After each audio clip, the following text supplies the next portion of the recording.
जैसा कि हम लोगों ने लास्ट लेक्चर में देखा था कि डायमेंशनल मोशन पे हम लोगों ने जब डिस्कस किया था तो मैंने आप लोगों को बताया था कि dimensional motion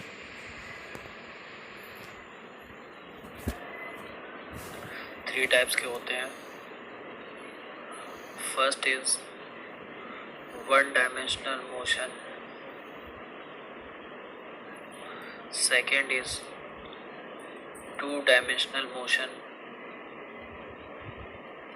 and third is three dimensional motion. ठीक है, मैं शॉर्ट फॉर्म में लिख रहा हूँ ताकि आप लोग समझ सकें और ध्यान से समझेंगे तो आप लोगों को समझ में आ जाएगा। जैसा कि मैंने लास्ट लेक्चर में आप लोगों को बताया था कि कोऑर्डिनेट हमारे पास, जब हम लोग कोई कोऑर्डिनेट की बात करते हैं या एक्सिस की बात करते हैं तो हम लोगों ने देखा था कि एक्सिस हमारे पास कितने टाइप्स के होते हैं, थ्री टाइप्स के होते हैं, एक्स, वाई एंड जेड। ठीक है, अब देखिए मैं इनकी डेफिनेशन पे भी नहीं जा रहा हूँ, मैं इसकी डेफिनेशन आप लोगों को बता दूंगा, पर समझना आप लोगों के लिए बेहद जरूरी है तो इसलिए आप लोग इसको समझें। देखिए फर्स्ट वाला जो है हमारा यानी वन डायमेंशन मोशन। अब वन डायमेंशन मोशन है यानी कोई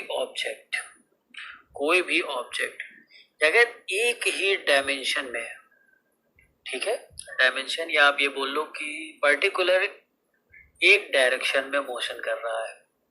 ठीक है, अगर कोई भी ऑब्जेक्ट है वो पर्टिकुलर एक ही डायरेक्शन में मोशन कर रहा है। अब एक डायरेक्शन से मतलब है एक्स एक्सिस, वाई एक्सिस या जेड एक्सिस, तीनों में से कोई भी कोऑर्डिनेट हो सकता है इसका। ठीक है, तो अगर पर्टिकुलर वो एक ही डायरेक्शन में मोशन कर रहा है, ठीक, तो इसे हम लोग क्या बोलेंगे, वन डायमेंशन मोशन बोलेंगे। ठीक है, क्या बोलेंगे, वन डायमेंशन मोशन।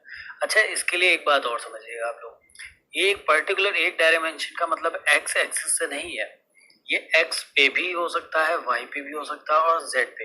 हाँ, पर इनमें से किसी एक ही डायमेंशन में मोशन कर रहा होगा। ठीक है, तो कोई एक ही एक्सिस को ये फॉलो कर रहा होगा, बाकी के दो नहीं फॉलो करेंगे। किसी एक ही एक्सिस पे वर्क कर रहा होगा तो हम लोग इसे क्या बोलते हैं, वन डायमेंशन मोशन। अब आप बोलेंगे सर एक डायमेंशन मोशन का क्या मतलब हुआ।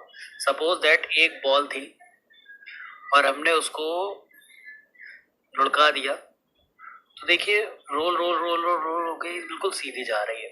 ठीक है, तो ये एक ही डायमेंशन में मोशन कर रही है, तो इसे हम लोग क्या बोलेंगे, वन डायमेंशन मोशन। अगर सपोज दैट एक छोटा सा एग्जांपल मैं और ले लेता हूँ कि ट्रेन है, तो ट्रेन भी बिल्कुल सीधी जाती है। अगर हम लोगों ने ट्रेन की बात करी है तो ट्रेन भी हमारे लिए बिल्कुल कैसे दिखती है हमको, बिल्कुल सीधी। या कोई बस है या कोई अदर कोई भी व्हीकल हो, अगर ये सीधा एक रोड पे चल रही है, बिल्कुल सीधी जा रही है, तो एक ही डायमेंशन में तो मोशन कर रही है।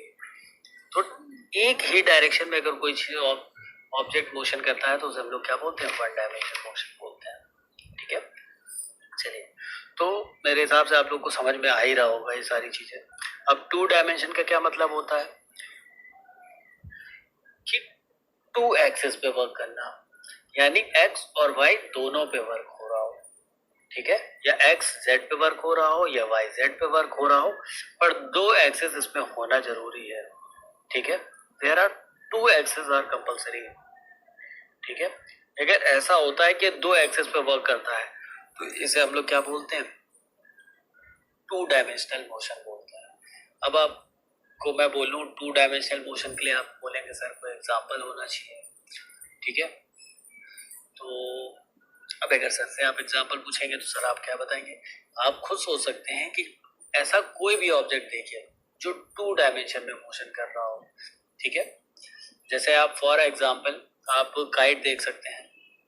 ठीक है, काइट है, जब हम लोग काइट को फ्लाई कराते हैं, ठीक, अब काइट फ्लाई कर रही है। ठीक, ध्यान से देखिएगा, मैंने इसको ढील दिया तो ये पहले ऊपर की ओर भी जा रही है। ठीक है, आप लोग देखा होगा जब आप पतंग उड़ा रहे होते हैं तो जैसे आप ढील देते हैं तो ये पीछे भी जाती है, और जैसे ही आप खींचते हैं तो ये अपना तुरंत, एक तो ये पीछे की ओर जा रही होती पहले ताकि वो ज्यादा से ज्यादा दूरी ले सके, और जैसे ही आप खींचते हैं वैसे ये ऊपर की ओर मोशन करती है। ठीक, यानी दोनों डायमेंशन में ये मोशन कर रही है, तो ये हमारा कैसा होगा, टू डायमेंशन मोशन होगा। कैसा मोशन होगा? 2 डायमेंशन मोशन होगा। चलिए अब 3D की बात कर लेते हैं। तो अब 3 डायमेंशन मोशन क्या होता है? अब 3 डायमेंशन मोशन की अगर आप बात करेंगे तो इसमें हमें एक्स, वाई और जेड तीनों एक्सेस मिलने चाहिए। एक्स, वाई और जेड तीनों एक्सेस। अब तीनों एक्सेस के लिए कोई एग्जांपल, तो सपोज दैट कोई भी एक इंसेक्ट ले लीजिए आप। इंसेक्ट छोड़िए, आप घर में आपने देखा होगा मच्छर उड़ते हैं, तो क्या इनका कोई एक डायरेक्शन होता है? नहीं, ये सभी डायरेक्शन में ऐसे ऐसे कहीं इधर जाएंगे, इधर जाएंगे, इधर जाएंगे, यानी इनका कोई डायरेक्शन निश्चित नहीं, कभी आगे आगे, कभी पीछे चले गए, कभी दाएं, कभी बाएं। यानी ये तीनों यानी एक्स, वाई, जेड कभी भी वर्क कर सकते हैं या कभी भी मोशन में जा सकते हैं।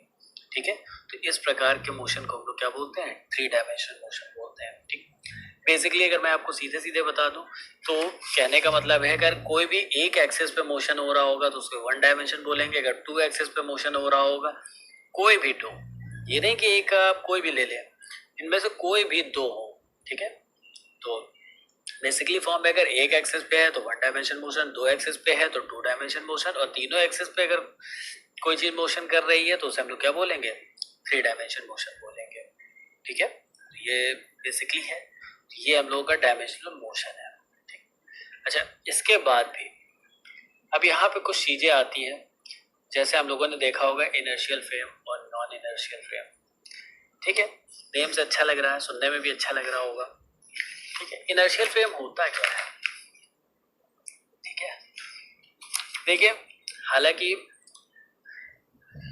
रेफरेंस फ्रेम हम लोगों ने देखा हुआ है। रेफरेंस फ्रेम हम लोगों ने बताया था जब हम लोग किसी भी ऑब्जेक्ट को कोऑर्डिनेट्स यानी एक्सेस से रिलेट करा देते हैं, ठीक है, उसे हम लोग रेफरेंस फ्रेम, नॉर्मल लैंग्वेज में बता रहा हूँ मैं आपको, डेफिनेशन मैंने आप लोगों को बता दी है, आप लोग लास्ट लेक्चर में देख सकते हैं, नॉर्मल समझाने वाली बात है। तो अब इनर्शियल फ्रेम क्या होता है? इनर्शियल फ्रेम, अच्छा यहाँ 2 टाइप के होते हैं, एक नॉन इनर्शियल होता है, ठीक है, नॉन इनर्शियल फ्रेम भी होता है, एक इनर्शियल होता है, एक नॉन इनर्शियल। अब इनर्शियल फ्रेम क्या होते हैं और नॉन इनर्शियल फ्रेम क्या होते हैं?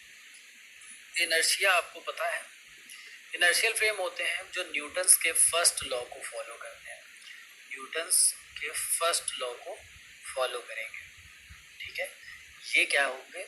Inertial frame. और जो न्यूटन के फर्स्ट लॉ को फॉलो नहीं करते हैं वो होते हैं नॉन इनर्शियल फ्रेम।